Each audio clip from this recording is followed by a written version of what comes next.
First is sponsored by Ram Trucks, built to serve. First things first, PJ Tucker had some words for Kevin Durant. Will tempers boil over now into Game 4? Back up, Russell PJ. Wilson says he never requested a trade out of Seattle. Are we buying that from Russ? And hey, the Clippers, they find themselves down 0-2 in the series once again. And with that, we say good Friday morning. Everybody, welcome to First Things First. Jenna Wolf, Nick Wright, Brandon Marshall, Kevin Wild. Oh, we've got a fun show today, but Nick, I got to start by asking you, do the Clippers have it in them? Do they have more rally in them? Brutal. Oh, at the risk of getting another angry phone call from my buddy Ty Lue, I think it might be over in Utah, Jenna. I think the Clippers are in real trouble. Don't tell Brandon that. Do not tell Brandon. We'll get to that in a second. We got to start in Milwaukee, though. This game, Nets, Bucks, Game 3. We talked about how big this was for Giannis, who was obviously watching us talk about it yesterday, because who isn't watching us? Giannis turned in a 33-point performance, just enough to eke out the win and beat Brooklyn in Game 3.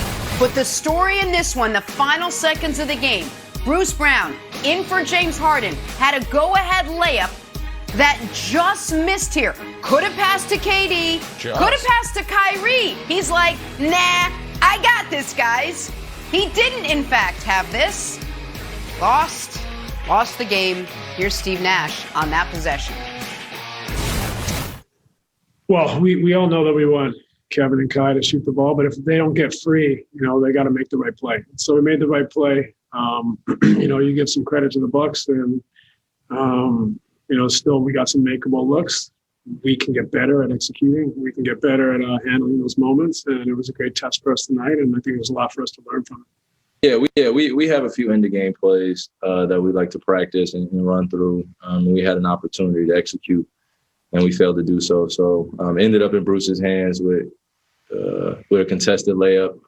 Usually Bruce puts us in a great position to at least have something at the rim that goes in, but tonight just didn't go for us. So it's not on him. It's not on any one person. Just got to execute. They really were physical down the stretch and made it tough. So you got to give them credit. I don't know. Might be on him. I mean, Nick, what'd you make of Bruce Brown? Could have gone to KD. Could have gone to Kyrie. Some would say two pretty good shooters. Game 3 on the line. He takes it himself. What'd you make of it? Well, no, it's not on Bruce Brown. And I don't blame Bruce Brown for having confidence there. Remember, before the season, on, I think, the ETC's podcast, Kyrie Irving said, it's great to finally have on my side a guy who can make those shots. And he was obviously talking about Bruce Brown. Oh, he was talking about Kevin Durant? Oh, so why didn't Durant get the ball? I don't know why Durant didn't get the ball, but let's look at that play again. Because Durant, after a rough 2.5 quarters to start the game, was spectacular late. He was the only guy late who seemed to be playing with any confidence and legs. Kyrie Irving, once again, was exhausted at the end of this game, which we can talk more about later. So if you were like me and you had bet on the Bucks, you were rooting for the Bucks, the one thing you didn't want was the ball in Kevin Durant's hands, which is why it was so nice. That's Kevin Durant in the far corner, just standing there. That's why it's so nice. Kevin Durant never flashed for the ball, never went and demanded to go get it, never was a part of the play. He took himself out of it, which helped the Bucks immeasurably. Right now, if you do a Twitter search for best player in the world, all you are going to get is people declaring Kevin Durant has officially, finally become the best player in the world. If that is true, he must be held to the best player in the world standard, which is not, you must take the final shot, but you got to be a part of the possession. You got to at least be in the action. And the possession before, by the way, KD was out floating at the three-point line, not touching the ball, which was another Bruce Brown miss. So this was a very interesting game for a million different reasons, Brandon. But you obviously were rooting for the Nets. Right. I was rooting for the Bucks.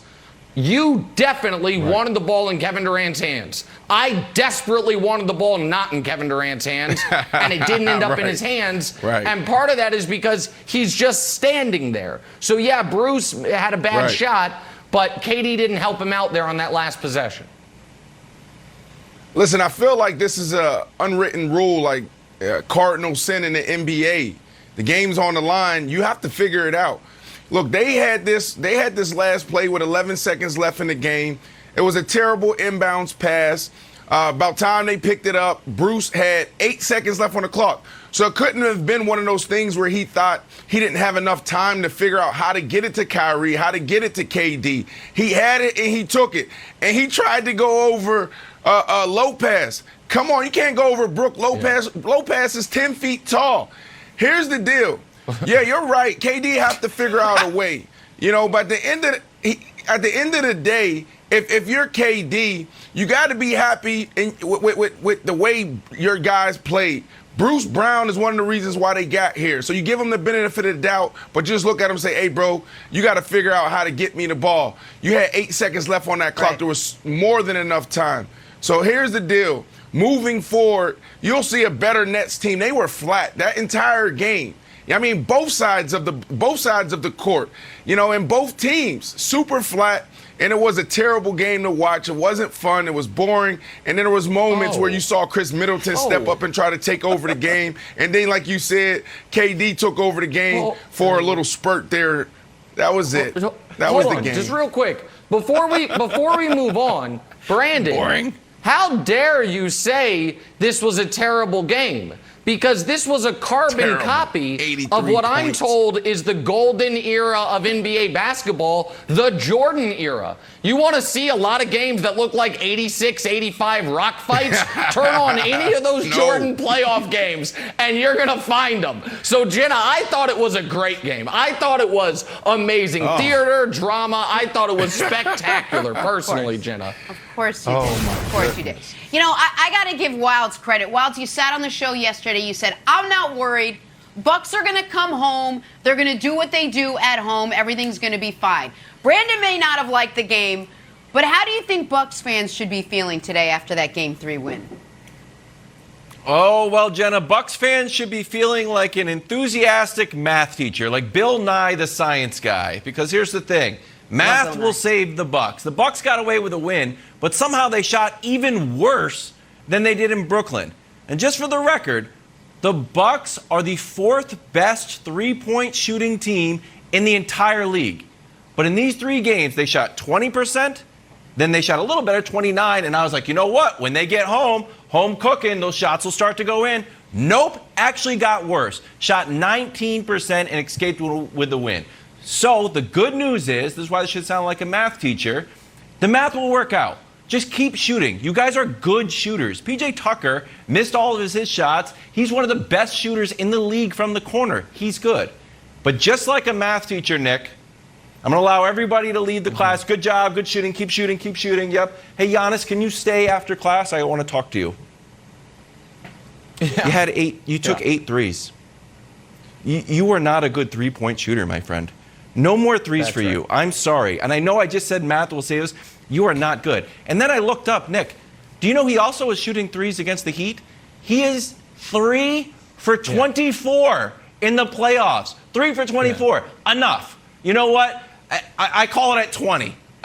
3 for 24 is unacceptable. Yeah. No more threes. I know he's a star, but these bricks cannot happen anymore. For the love of God, one bounced over the rim and they had to stop the game. Killers. So when that happens, you're done. And they're possession killers, and he did hit the one that was huge, but 1 of 8 is 1 of 8.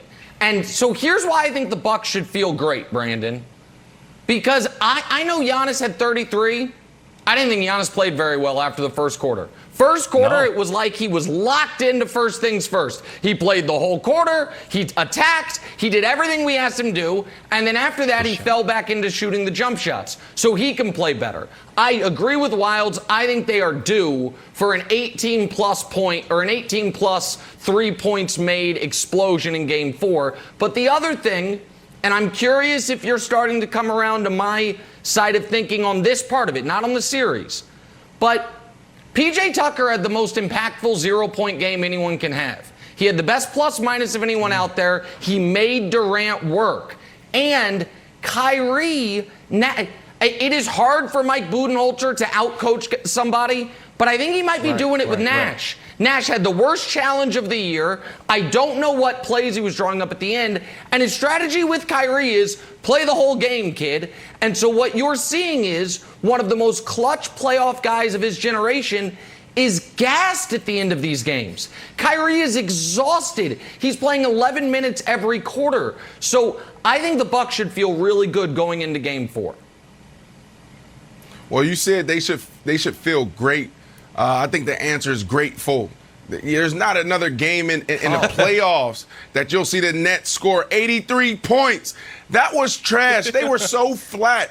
Kyrie was flat. KD was flat. Joe Harris couldn't hit a 10-foot jumper. He couldn't even make a layup. And then you got Bruce Brown. We talked about Bruce Brown in the last shot, but Bruce Brown, that little floater. Played well. I mean, he was 0 for 10. Like what? 1 for 10 on a little floater. I'm tired of seeing that little floater, especially when your team is flat. And KD was the only one that just kept going. There was a couple times where, he missed a couple